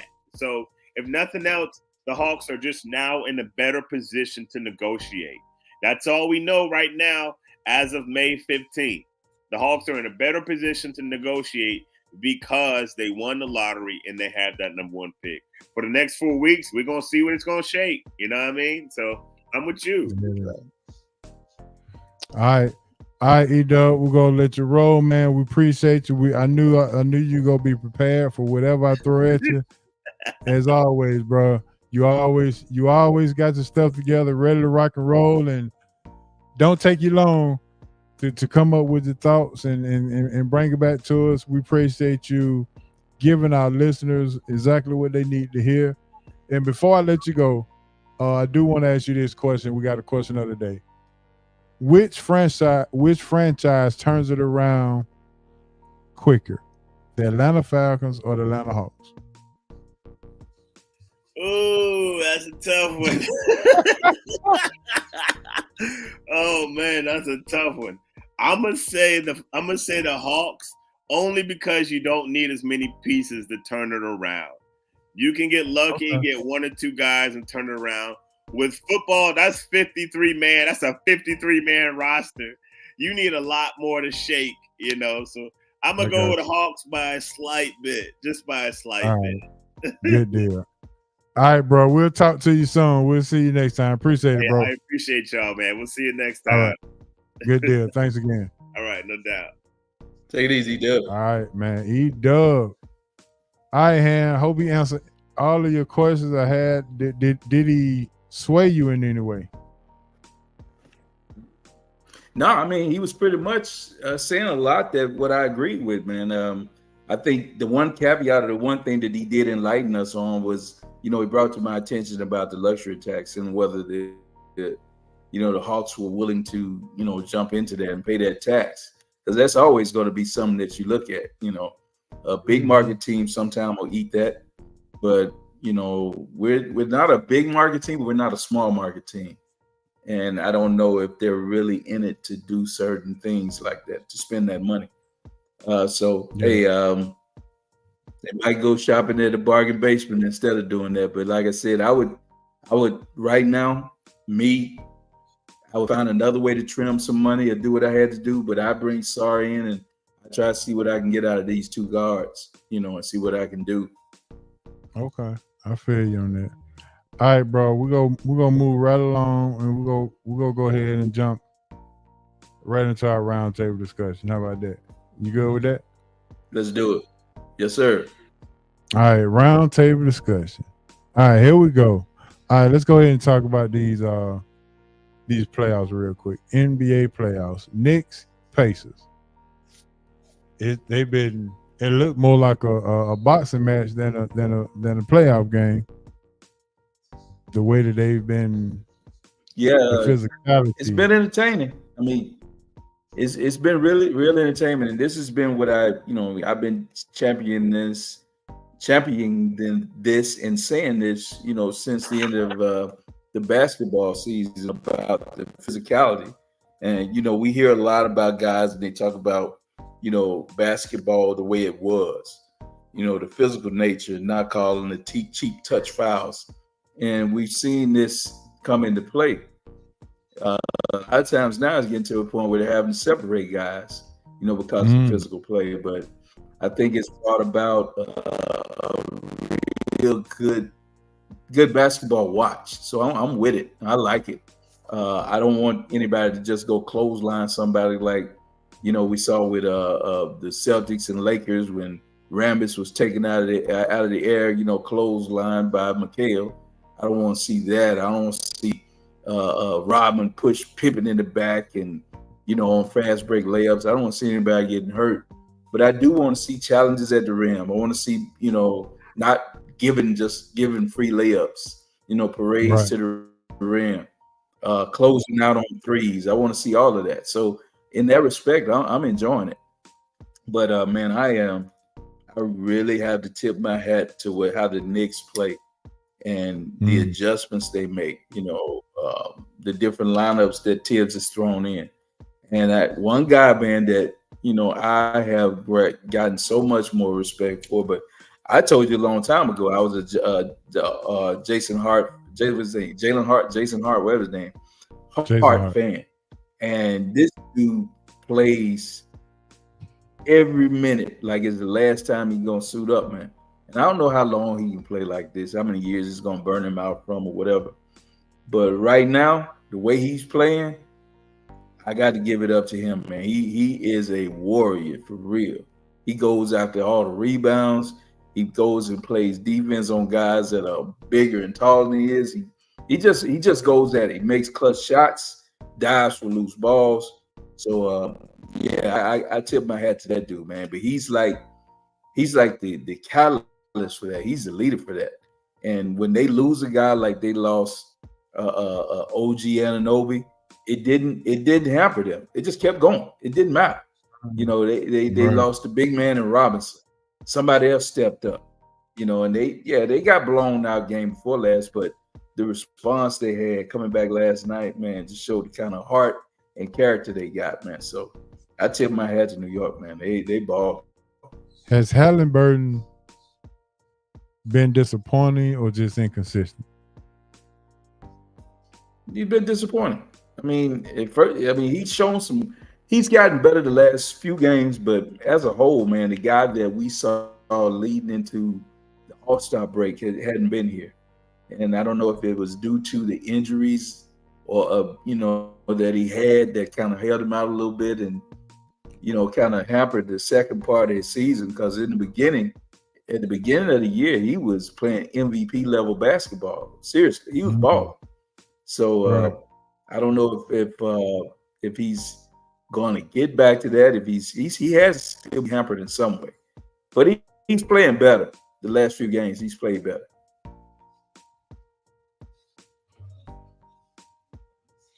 All right, Boston Cavaliers. Boston up now with 72-60. What is it, 66? I got 72-64, and I think tonight is over. I thought it would be a blowout tonight, so I'm shocked that Cleveland is still hanging, especially without Donovan Mitchell. They're losing their leading scorer and the guy that takes the majority of their shots, but they're hanging tough. But this is the thing with Boston. Boston sometimes plays down to the level of competition, which has been kind of a detriment to them. So if they can be had, it's in games like this when they don't just go out and say we're going to take this team out. And I think tonight should have been a night where they just said, okay, we're going to blow you out from the start and not even allow Cleveland to be in the game. But they're still there. They're still hanging. Cleveland's still there right now. I think Boston's kind of bored, man. They play like they're bored. Yeah. All right, they just play to the level of their competition. All right, let's talk about this Minnesota Denver series, and let's go ahead and talk about it for sure. The Denver goes down 0-2. They come back ties at 2-2. And my question at that point is, who has the most pressure on them to get their team over the hump, tied 2-2 with no real home court advantage now, no rhythm, no momentum? Well, I guess Denver has the momentum, but does the Joker or Ant-Man has the most pressure? I mean, it's been answered now, but I don't think Ant-Man has pressure. I don't think Ant-Man has any pressure because he's still on the arriving stage. This is his hello world moment, and he's not disappointing. It won't be because he came up small unless he does in these last couple of games or last game, because he hadn't come up small in the series. He's played big time basketball throughout, so it's not him now. Certain people on Minnesota's team are going to be looked at as, where were you? Where was Ant's help? And that will be Gobert and that'll be Cat.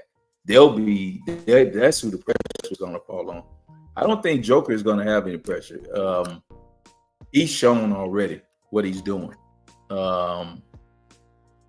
He put the team on his back, led to in row, and he's been the catalyst from it.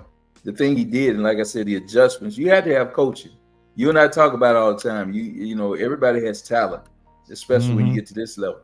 But who can coach their talent? Who can put their talent in a position to be successful? And I think when you look at what Denver has done after getting, I'm telling you, the biggest adjustment was taking Murray off that ball, and not letting him bring it up, not letting him initiate the offense. And they've taken off since then. Look at the numbers, and you look at the guys and how the assist numbers have gone up for other people and how they're impacting the game. And man, I just, like I said, as far as your beginning question, I don't think the pressure's on either one of those guys because I think they've shown. I think the pressure's on their supporting cast, and mainly, like I said, Cat and Gobert. Those are the guys to me that had the pressure. Is it fair for people to say that Minnesota and Ant-Man had a 2-0 lead and they choked it away if they don't win the series? I don't know if they're gonna say they choked it away. I think because you got a team with all the experience, a defending champion. Now, if this would have happened to a team that didn't have the experience of winning the title, I didn't have 3-time MVP on their team, and a guy that we've seen in Murray that has come up clutch, in the Lakers series, won 2 games at the buzzer. I think then you would look at it and say choke. But Ant-Man kind of shows all that way. I don't think it's a choke, especially now. I don't think they'll look at it as a choke. Just think they'll say that they're still a year away, or that maybe, they're still not constructed quite right. Does Mike Malone get enough credit for the coaching job that he's done over the last couple of years? You saw me. I just got through trumpeting his praises, and I think a lot of people are going to be doing it too. If they climb back and win this series after being down 0-2, headed back to the rivals' home, down 0-2, and you win 4 straight, and it's because of the adjustments you made, maybe not have been his decision, but his coaching staff did it. So he's going to get the credit. So especially if it goes on and they're able to win a title after, being down and then repeat, he's going to be looked at as one, a big time coach in NBA. He'll solidify himself for sure. The credit will come through then.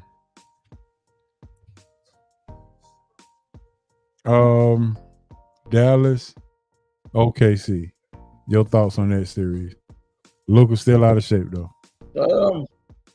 I know we didn't do baller or buster, but I'm gonna go ahead and give you my guy who I had for the buster, and that's, all being said, is Luka, man. When I look at him not living up to the billing and not coming through, and I know they're talking about the injuries and all that, but you have to overcome that in this time, and he hasn't.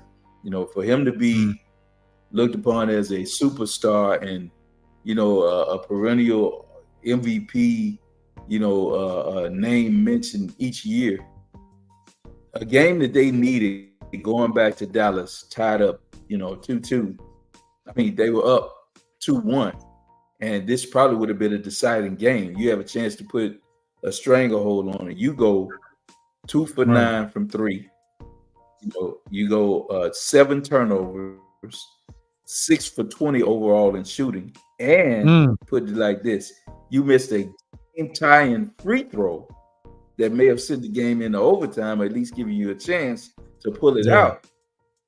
You kind of look like a bust, and for all the good and all the everything that's heaped on him, all the praise, that's a bad look right now. He still has a chance to redeem himself tonight and throughout the end of the series, but right now he's bordering on real bad. That game was hard. You have a chance to close, really, not close them out in the sense of this being the game, but you take a commanding lead, 3-1, and you go 2 for 9 from 3, 7 turnovers, 6 for 20, and then you miss a tying free throw attempt.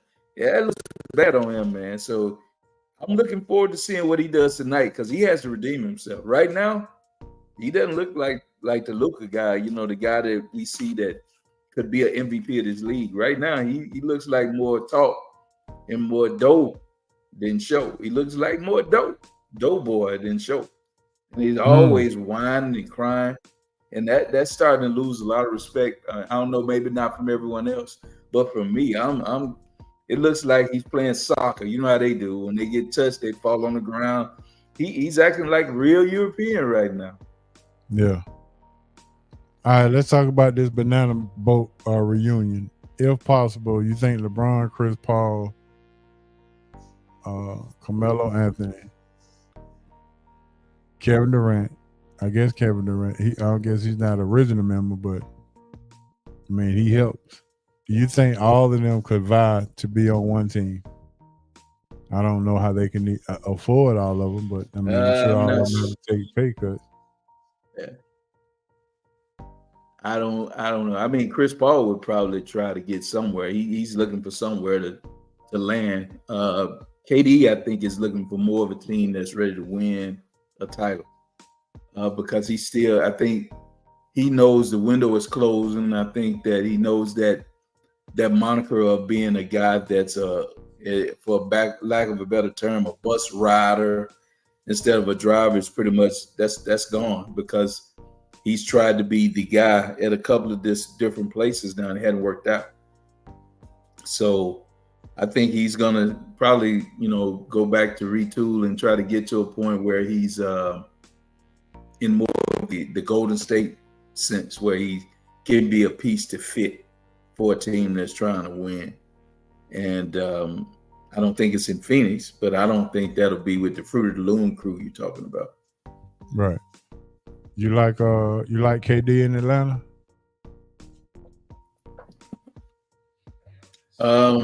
I wouldn't mind KD here. I think KD would be good, but I don't think Atlanta is the type of team that's ready to win a title. So I don't think this is where he's going to be trying to lay claim to. In the ilk of a piece away or so. Gotcha. All right, Cole said he got a question right quick. I'm gonna let you go ahead and handle that one. Well, we can only look at it from afar and see that, what I see is that they just, I don't know, man. You don't want to say it's a racial thing because the NBA has given black coaches more of a chance than any time or any professional sport, as far as getting a black head coach. I don't know what it is. Some people, maybe he doesn't interview well. I don't know, maybe he doesn't look the part of a head coach. I don't know. But when you look at some of the coaches, like I've never heard of the guy that's coaching at Orlando until he became head coach.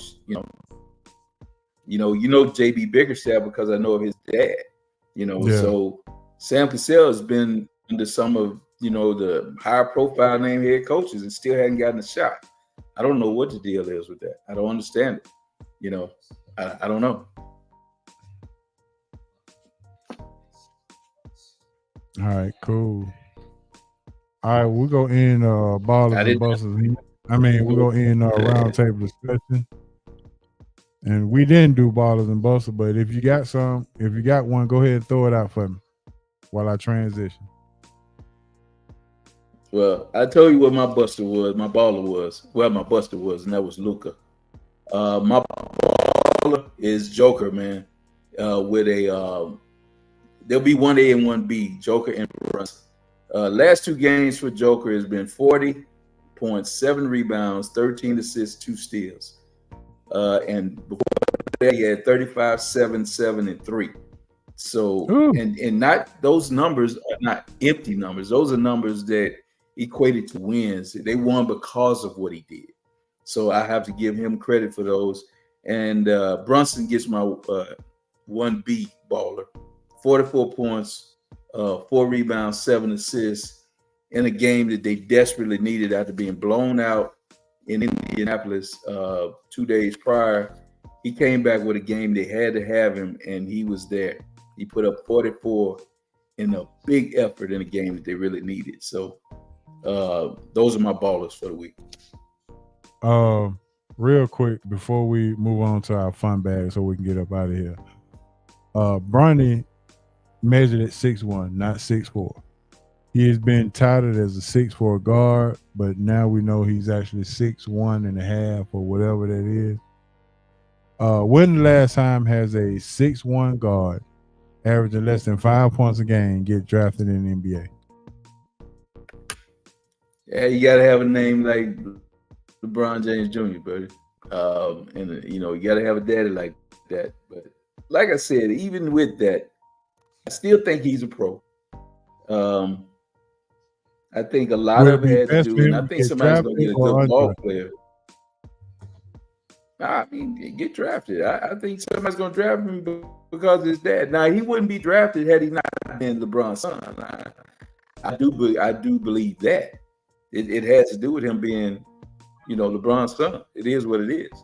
But I do think he can play at the next level. And I think that he's going to be a year stronger, a year removed from open heart surgery or whatever surgery he had. I don't know if it was open heart, but he had surgery on his heart. which was Right. major. So I think being a year removed from that, getting his body back healthy and strong. I've seen the bounce. He has plenty of bounce. We see it in the highlights Mhm. and in the Yeah. combine. He looks good. I mean, he looks athletic, looks strong. So I'm not mad at it. I think he can play. I hate that it's so much that goes on, and this kid's gonna be scrutinized so much because of who his dad is. Cuz say his ball is Angel Reese. They didn't televise a game, but somewhere that the game streaming and he got 2 million hits. Okay. Yeah, That's maybe awesome. we need to start getting this. Yeah. All right, man. Let's go ahead and jump to these SRT fun bags so we can roll. Won't hold you too late tonight. All right, I know you ready. You stay ready. All right, Let's first do it. question, Hank. Would you take less money to do what you really want to do, or more money doing what you're already doing? Ooh, if I could make it with the less money and do what I want to do, yeah, I'm taking the less money, big homie. Taking the less money. Yeah, I'm with you. I'm taking less Yeah. money to do what I really want to do. So yeah, absolutely. Everybody in the chat, y'all go Maybe ahead. too and much chime- less. No, not too much less, but I mean, just I mean, a penny, 2 cents, 10 cents.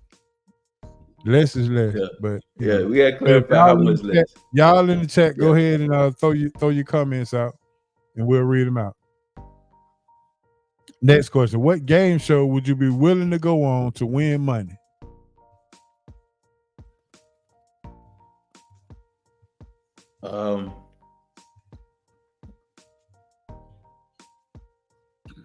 Price is Right. Price is Right. I'm going with Sports Jeopardy. Yeah, Price is Right. Why not? Okay. That'll work too. Yeah, Sports Jeopardy. At least I got the advantage. Yeah. Question number 3. What do you do to unwind? Hey man, I come down to my man cave, kick my feet back, and cut on my 70-inch, and I'm good. You good. There you go. I'm good, man. This is my sanctuary. This is what I do to unwind. All right. Once a week, only once a week, I go out here to this deck. I have my smoke jacket on, my smoke hat, and I light me one good one. Only once a week though. Not like it used to be, but I hear now it's only once a week. So Yeah. and I can Big homie, unwind. my man cave, man. This my sanctuary, man. When I come down in here, I can There go you to go. my refrigerator. This is it, man. I love this place. That's what I'm talking about. Hello. Hallelujah. All right, question number 4. All right, this one go get a little misty-eyed for you, but I just needed to know. Speaking of Mother's Day, what is the one thing you missed about being around your grandmother? Man, just the love that they had to light up. Me and the oldest grandchild is on one side, and then I think I was a favorite on the other. I might be a little biased, a little presumptuous saying that, but just being the oldest, man, just having them, see me and be proud of me and love me the way they did. I just miss that affection, man. So I would love to have seen more, had all my life with them, but they had to go on home. So it is what it is. Yeah. But that's what I miss, just seeing their faces. Yeah, cuz said her voice, and I with you, cuz. Boy, she used to call my name with the smoothest sound, dude. Yeah. But another thing I miss, man, is oh,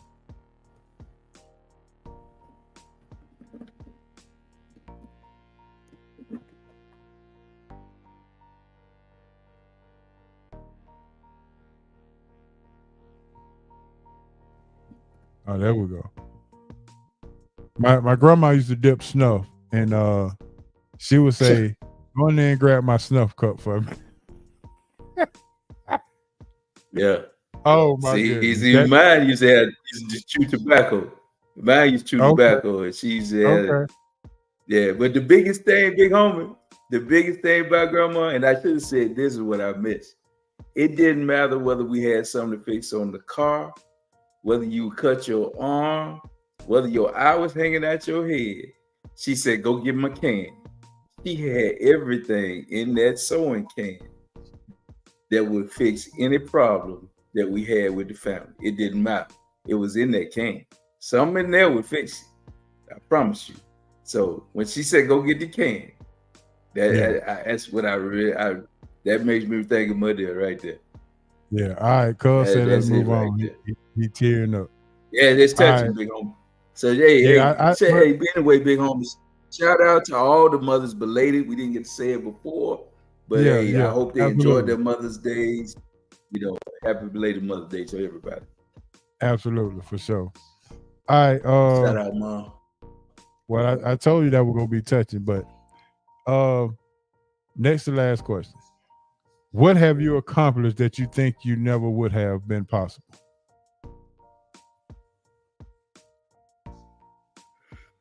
I don't know, big homie. It's still accomplishments out there that I want to do. So I don't know if it's something that I've done that I'm so, overwhelmed with. I don't know, big homie. I don't have anything like that. I just feel like I'm an average dude. All right. Well, I'm gonna say bouncing back from this major sickness that I had. Didn't know I was gonna bounce back quite like I have, but I just figured I would just bounce back and be okay and just be, just barely making it, I guess. But it has turned out to be something that is very, very, very, very strong. So that's the angels up there, big homie. That's the angels you got looking over there on your shoulders. Yeah, baby. I agree. I definitely agree. My last question of the night. I know you're not looking for one, but if someone gave you an opportunity to get a new home, would it be a move-in ready or would it be new construction? If the new move-in ready had everything that you needed, man cave and all that, move-in ready, but I'm cool with move-in ready, big homie. I'm good with move-in ready if it's right. If the structure's sound, everything is good when we do, all the appraisal and evaluations and going through it, making sure it's solid. Yeah, I don't need the new construction. As long as it's a solid, well foundation house, I'm good. Good. Okay.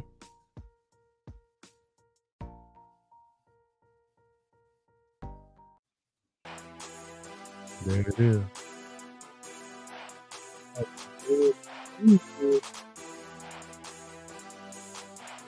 I'll say move in ready.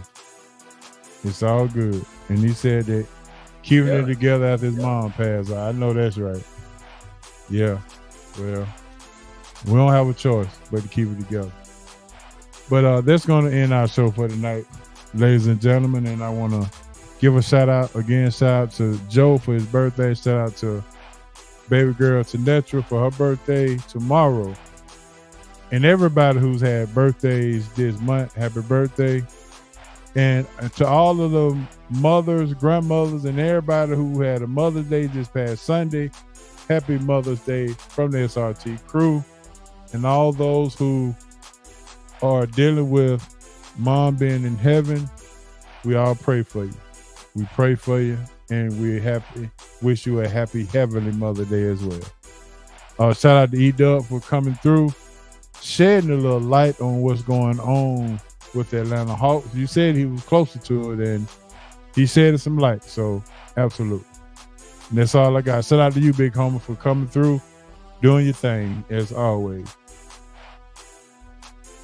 Appreciate it, big homie. I just had one shout out, and I echo those sentiments on you for everybody, all the mothers and Mother's Day.